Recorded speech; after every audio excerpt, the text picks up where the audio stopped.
आंगने का मालिक बाबा हो मारकंडे बाबा तिलक मांगेला विशाल खाजी।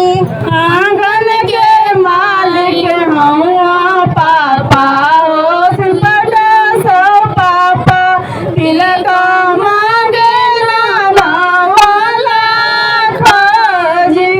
ई मोती जनी रुक दे समझी आंगन है छोटा जी। आंगन में जड़ेला हीरा मोती जी। आंगने को मालिक पापा